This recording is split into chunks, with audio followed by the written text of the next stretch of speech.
할렐루야. 여러분, 교회는 어떤 사람들로 구성되어져야만 하겠습니까? 라고 묻는다면 그것은 참으로 어리석은 질문이다 라고 해야 할 겁니다. 왜 그렇습니까? 교회는 어떤 자격이, 어떤 조건을 가지고 갖춘 자가 모이는 공동체가 아니기 때문이죠. 그 어떤 사람도 상관없습니다. 구성원이 될 수 있는 어떤 자격과 조건을 따지지 않는 곳이 교회입니다. 누구에게나 문이 열려 있는 곳이 교회라는 것이죠. 예수님께서 무엇이라 말씀하셨는지 한번 들어보시기 바랍니다. 요한복음 7장 37절 계속적으로 성경 말씀 구절을 보는 것은 세 번역으로 살펴보겠습니다. 명절의 가장 중요한 날인 마지막 날에 예수께서 일어서서 큰 소리로 말씀하셨다. 목마른 사람은 다 나에게로 와서 마셔라. 사도행전 2장 21절, 로마서 10장 13절, 요엘서 2장 23절에서 이렇게 말씀하십니다. 주님의 이름을 부르는 사람은 구원을 얻을 것이다. 목마른 사람은 다 나에게로 나오라. 주님의 이름을 부르는 사람 누구든지 가릴 것 없이 자격, 조건 따지지 않고 모두가 다 구원을 받을 것이다. 아무런 조건이 없다는 겁니다. 근데 여러분, 교회가 되었다면, 교회 구성원이 일원이 되었다면 반드시 추구해야 할 사명이 있습니다. 교회라고 하면 반드시 가져야 할 것은 다름 아닌 정인이 되어야 한다는 것입니다. 모든 교회는 정인으로 부름을 받았고 정인의 삶을 살아가야 한다는 것이죠. 다시 한번 말씀을 보겠습니다. 사도 바울의 진심이 무엇인가를 한번 생각해 보시기 바랍니다. 로마서 5장 8절 말씀입니다. 우리가 아직 죄인 되었을 때 그리스도께서 우리를 위하여 죽으심으로 하나님께서 우리에 대한 자기의 사랑을 확정하셨느니라고 말씀을 하십니다. 그리고 이 고백 뒤에, 이 말씀 뒤에 사도 바울이 덧붙이고자 하는 말이 있었다면, 우리가 아직 죄인 되었을 때 그리스도께서 나를 위해, 우리를 위하여 죽으심으로 하나님께서 우리에 대한 자기의 예수 그리스도에 대한 사랑을 확정하셨다라고 고백하는 사도 바울이 굳이 이 말씀 뒤에 붙이고 싶은 말이 있다면 이 말 아니겠습니까? 그래서 나는 이 일에 정인이 되었습니다. 다른 어떤 사람이 아닌, 이래서 나는 정인으로 삶을 살아갑니다. 왜 그럴까요? 왜 정인일 수밖에 없냐면 분명히 성경은 말씀해 주고 있습니다. 그것이 사도 바울의 고백이다 아니다, 그것이 중요한 것이 아니라 성경이 우리에게 말씀하고 있습니다. 우리가 여전히 아직 죄인 되었을 때 우리가 당당히 하나님 앞에 나갈 수 있는 자격을 갖추어서가 아니고 어떤 조건이 되어지기 때문이 아닌 성경 말씀합니다. 여전히 죄인임에도 그런 죄인을 위해서 주님은 십자가를 지셨다. 누가라도 상관없지만 교회가 교회되기 위해서는 예수 그리스도가 죄인인 나를 위해 사랑이 무엇인지를 정확하게 보여주셨음을 깨달아 고백하는 자들의 모임이어야 한다는 것입니다.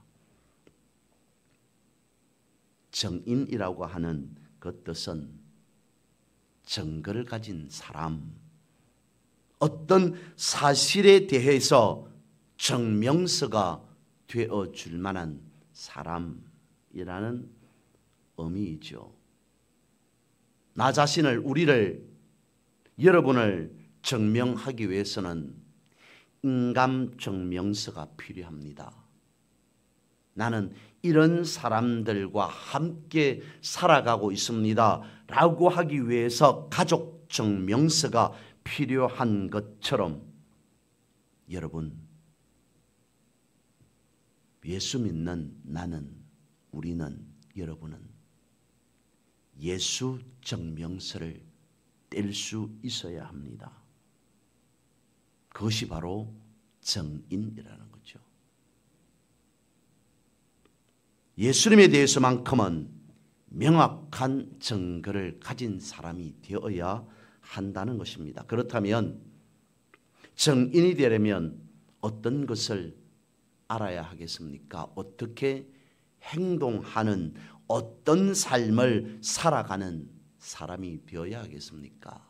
어떤 한 목사님이 다른 한 목사님과 식당에서 밥을 먹게 되었습니다. 그런데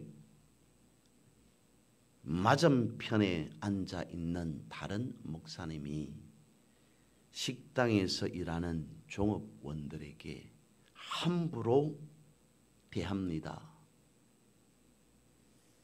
함부로 주문을 합니다. 이 목사님이 얼굴이 뜨거워졌습니다. 그러지 않았으면 좋겠는데 그런 말투로 식당에서 일하는 사람에게 주문하지 않았으면 좋겠는데 이 목사님이 생각하기에 너무 부끄러웠습니다.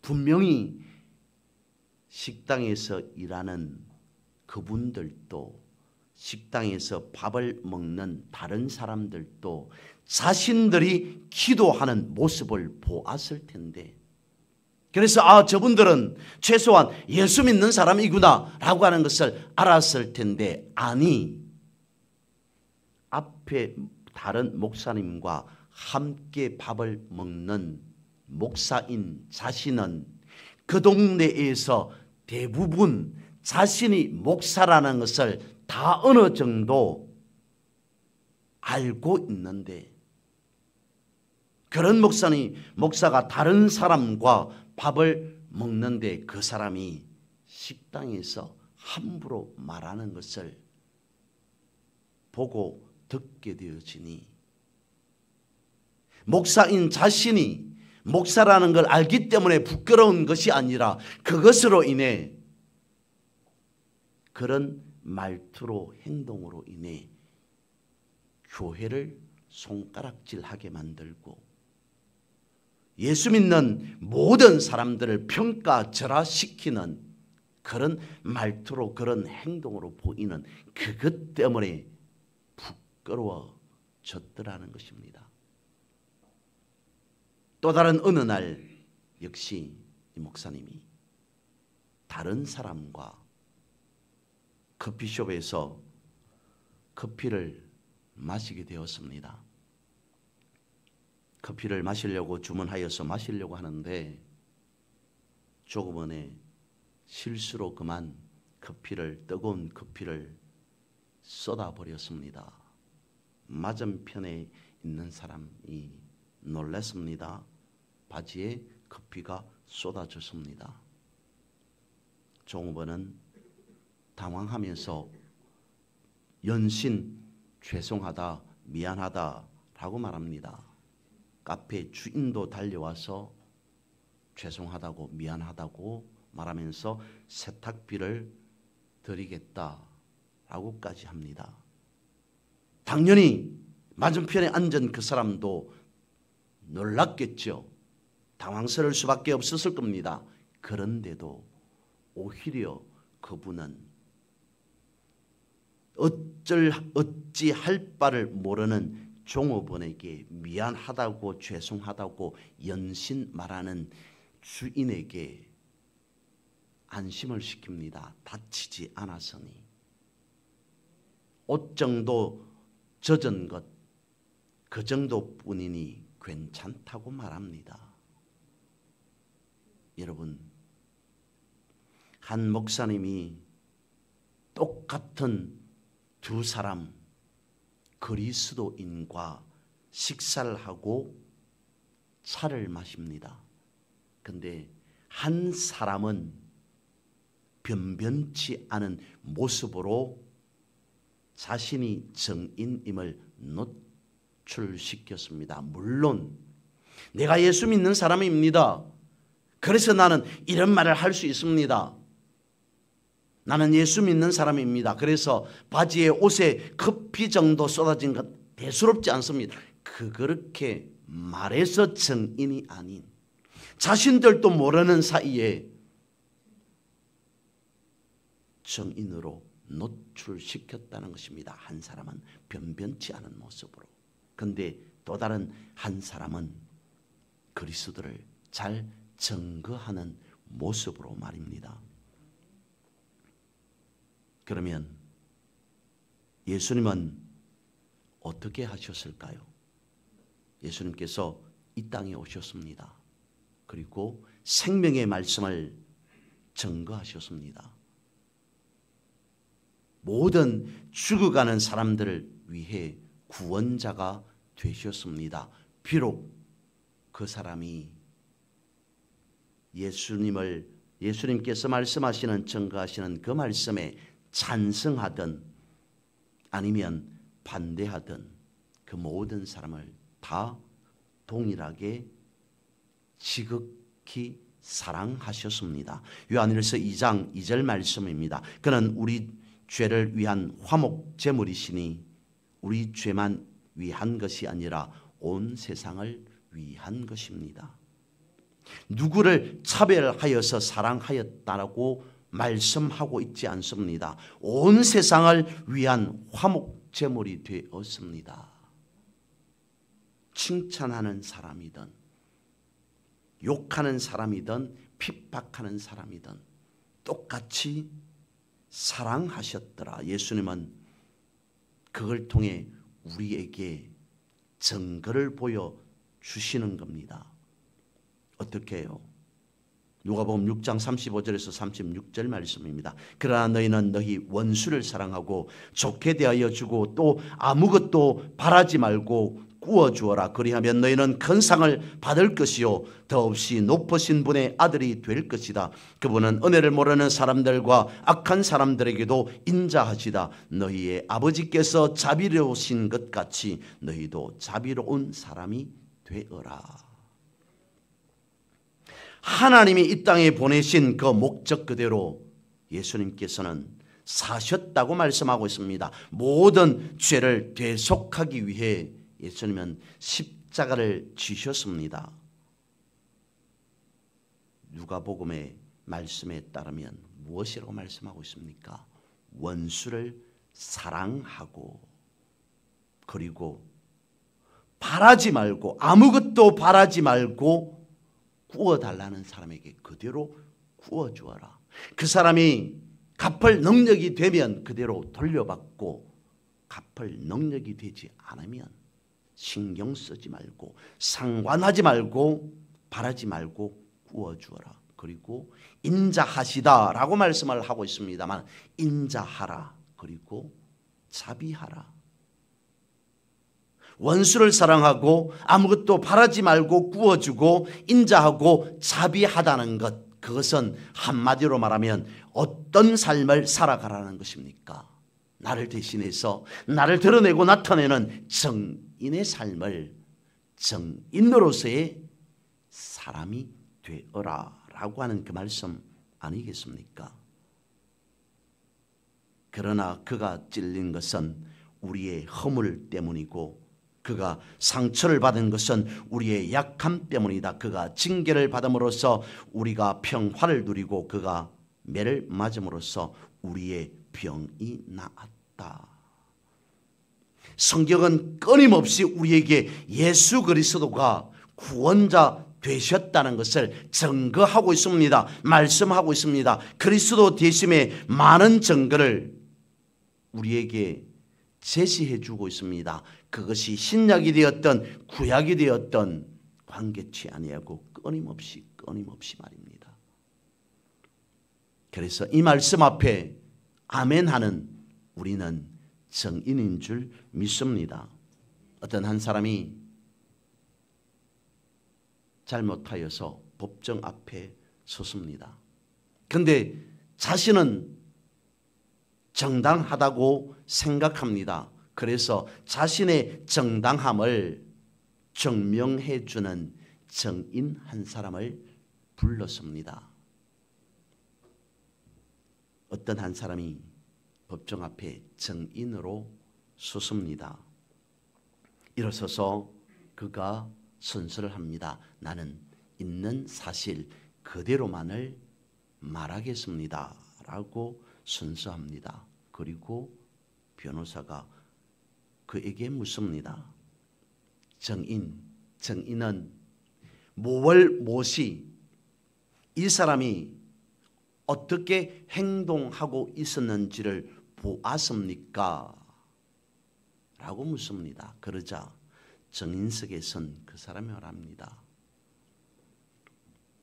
제가 생각하기로는 그날 정확지는 않지만 그 사람의 이런 모습을 본 것 같기도 합니다.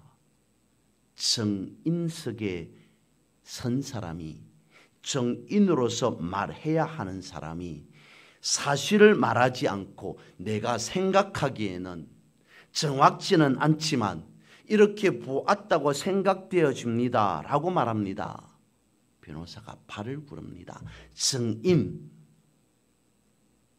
당신은 정인으로서 그 자리에 섰습니다. 당신의 생각, 당신의 추측을 묻는 것이 아니라 본 사실을 말해야 합니다 라고 고함을 지릅니다.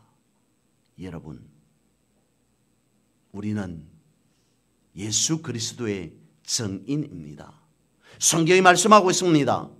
예수님께서 화목제물이 되었습니다. 예수님께서 우리의 구원자가 되셨습니다. 예수님께서 십자가를 지셨습니다 라고 하는 이것이 내 생각 속에 들어와서 예수님께서 과연 화목제물이 되셨을까?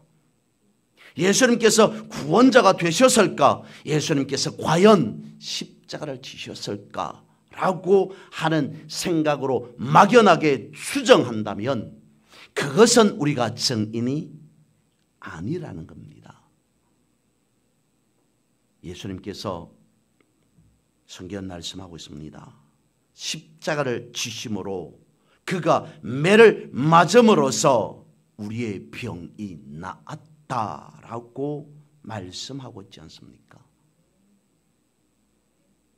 우리의 병이 나았다는 것도 추정이 아니라 추측이 아니라 가정이 아니라 실제라는 것을 성경은 말씀해 주고 있더라는 것이죠. 단 그것이 우리의 믿음이 되기 위해서는 나의 노력, 내 헌신이 아닌 성령의 인도하심, 성령의 역사하심이 있어야 한다는 것입니다.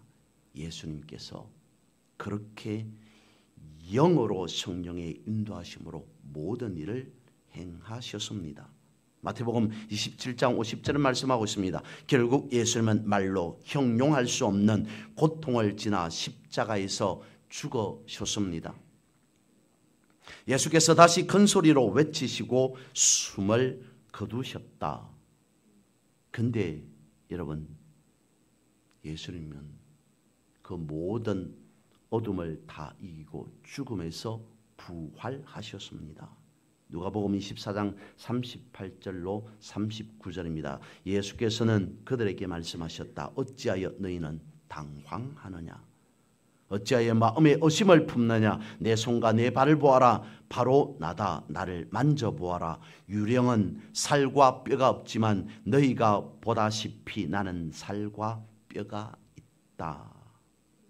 예수님께서 죽으셨다가 3일 만에 부활하셨습니다. 그리고 40일 동안 여러 가지 증거로 부활의 삶을 사람들에게 보여주시고 마지막에 정인이라는 말씀을 남기시고 성천하셨습니다. 디모데전서 6장 11절 12절은 이렇게 말씀하고 있습니다. 오직 너 하나님의 사람아, 이것들을 피하고 의와 경건과 믿음과 사랑과 인내와 온유를 따르며 믿음의 선한 싸움을 싸우라. 영생을 취하라. 이를 위하여 내가 부르심을 받았고 많은 증인 앞에서 선한 증언을 하였도다 라고 말씀을 하고 있습니다. 여러 가지 많은 것을 우리가 경험하지 않았느냐? 그 사실을 추정하는 것이 아니라 거기에서 여러분들은 움직이지 않는 증거를 받은 것이니 여러분 정인이 되십시오 라고 성경은 말씀하고 있습니다. 한평생을 선교사로 지냈던 한 목사님이 있었습니다. 자신이 받은 그 소명, 자신에게 주어진 그 사명, 한평생 선교지에서 다 보내고 이제 말년이 되어서 다시 고국으로 돌아왔습니다. 지치고 힘들었습니다. 하지만 기쁜 얼굴로 그는 가족을 맞이합니다. 그의 가족들이 묻습니다. 어찌하여서 그렇게 기뻐하십니까? 그 선교사는 역시 미소를 지으면서 말합니다. 내가 싸워야 할 싸움을 다 싸우고 달려가야 할 길을 다 달려감으로 내 믿음을 지켰기 때문이다 라고 말했습니다. 다름 아닌 사도 바울이 디모데에게 가르쳐 주었던 그것을 그대로 자신은 삶으로 선교사로서의 삶을 살았다는 것입니다. 다름 아닌 나는 한평생 하나님의 사람이라는 정인으로서의 삶을 살았음에 기뻐할 수밖에 없다. 그것으로 나는 만족한다 라고 하는 그 말이었던 것이죠. 성경은 또 우리에게 말씀해 주고 있습니다. 사도행전 1장 8절 말씀이죠. 그러나 성령이 너희에게 내리시면, 사도행전에서 말씀하고 있는 성령의 임재하심, 그것은 정인의 삶이 되어지는 것의 기초라는 것입니다. 우리가 성령을 받으면 비로소 우리는 정인의 삶을 살아가게 되어진다라고 성경은 말씀하고 있기 때문이죠. 그러니까 성령의 임재를 통하여서 능력을 받으면 비로소 축복의 통로가 되어지는 정인의 삶을 살아갈 수 있다는 것입니다. 요한일서 1장 1절 말씀입니다. 이 글은 생명의 말씀에 관한 것입니다. 이 생명의 말씀은 태초부터 계신 것이요 우리가 들은 것이요 우리가 눈으로 본 것이요 우리가 지켜본 것이요 우리가 손으로 만져본 것입니다. 성경이 뭐라고 말씀하고 있습니까? 태초부터 계셨던 분이 지금 나에게까지 이어져 왔음, 그것이 정인이 증거가 되어지고 직접 들은 그것에 대한 증인이 되어지고 증거가 되어지고 직접 눈으로 본 것에 대한 증인이 되어지고 그것이 증거가 되어지고 지켜보고 손으로 만져보았다는 그것으로 증인이 되어서 증거하는 삶을 살아가게 되어진다. 여러분, 요한일서 1장 1절에서 말씀하고 있는 이 말씀 자체가 여러분의 삶이 되어져야 합니다. 내가 예수 믿는 사람으로서 증명서를 나타내 보이기 위해서는 요한일서 1장 1절과 같은 삶을 살아야 한다는 것입니다. 그렇다면 여러분은 예수님의 증인이십니까? 예수님에 대한 증명서가 되어질 수 있습니까? 교회는 증인 공동체입니다. 교회 공동체는 증인들의 모임이어야 하기 때문이라는 것이죠. 그랬던 증인들, 예수님의 제자들의 모습을 보십시오. 예수님께서 십자가를 지실 때 증인으로서의 삶을 살아가야 할 저들은 예수님을 떠나버립니다. 십자가에 못 박힌 예수님을 버리고 도망쳤던 제자들을 주님께서 다시 찾아가신 것과 같이 여러분, 그 모습 그대로 우리를 다시 찾아오신다는 것입니다. 그래서 우리는 말씀을 읽고 깨닫고 그리고 주님과 함께 떡을 떼야 할 것입니다. 주님과 함께 끊임없는 교제를 이어가야 한다는 것이죠. 그때에 풍성한 주님의 은총으로 우리는 예수 그리스도의 증인으로서의 새로운 힘을 얻어 살아가게 되어진다는 것입니다. 여러분, 증인 공동체가 교회 구성원을 말하는 거겠습니까? 아닙니다. 정체성을 말해주고 있습니다. 예수 그리스도가 우리의 구주이시다라고 하는 명확한 그 증거를 가지고 있는 사람이 증인입니다. 세상에서 예수를 증언할 존재는 다름 아닌 교회라고 하는 것이죠. 바로 그 공동체가 우리들이라는 것입니다. 그러면 우리는 예수 그리스도의 증명서가 되기에 부족함이 없는 것입니다. 그리고 우리는 증인의 삶을 살아가게 되어집니다. 김수현의 나는 나로 살기로 했다 라고 하는 것과 책과 기시미 이치로의 미움받을 용기라고 하는 책과 하완의 하마터면 열심히 살 뻔했다는 이 책들에서 발견할 수 있는 것은 다름 아닌 정체성, 그것이었습니다.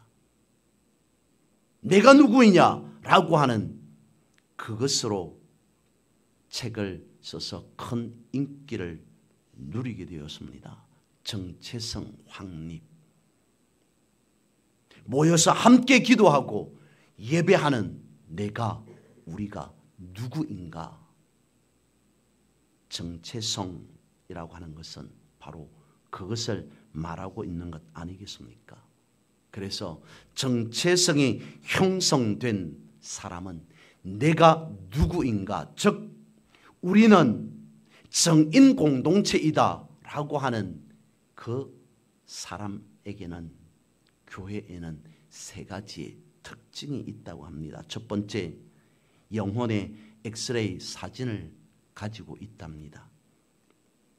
자신의 과거의 모습을 아는 사람이라는 것이죠. 두 번째로는 목적지가 찍힌 내비게이션을 가지고 있다는 것입니다. 과거를 돌아보는 것뿐만 아니라 앞으로 자신이 가야 할 방향이 무엇인지, 즉 정인으로서 삶을 살아가야 할 삶이 무엇인지를 명확하게 알고 있다는 것이에요.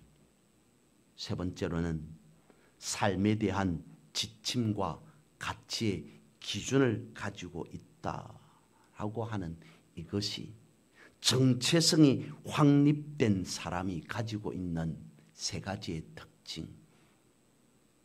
교회가 정인 공동체가 되어진다는 어쩌면 세 가지의 특징으로 이와 같이 정리 요약할 수 있지 않을까 싶습니다. 우리가 잘 아는 히브리서 11장 1절과 2절은 말씀하고 있습니다. 믿음은 바라는 것들의 실상이요. 믿음이라고 하는 것은 내가 어떤 기도의 제목을 갖고 살아가든, 믿음이라고 하는 것은 내가 어떤 비전을 두고 살아가든지 간에 믿음은 바라는 것들의 허상, 실상이다라고 말합니다. 다시 말씀을 드리면 믿음이라고 하는 것은 내가 바라고 소망하는 그 기도의 제목들이 그대로 이루어지는 그것이 바로 믿음이다라고 말씀하고 있습니다. 믿음이라고 하는 것은 보이지 않는 것들의 증거라고 말씀하고 있습니다. 객관적으로 드러나는 것, 객관적으로 증명할 수 있는 그것이 바로 믿음이다라고 성경은 말씀해 주고 있습니다. 그러면서 덧붙입니다. 선진들이 이로써 증거를 얻었다라고 말씀을 하고 있습니다. 그래서 믿음의 선진들이 정인이 되었다라고 말씀하고 있습니다. 믿음이 무엇이라고요? 실상이라고 말씀하고 있습니다. 증거라고 말씀하고 있습니다. 믿으시는 여러분, 삶 속에 증거가 나타나기를 소망합니다. 내가 기도했습니다. 하나님께서 들어주실까? 실상 아니라는 것이죠. 내가 예수 그리스도의 이름으로 증거한 것 아니라는 겁니다.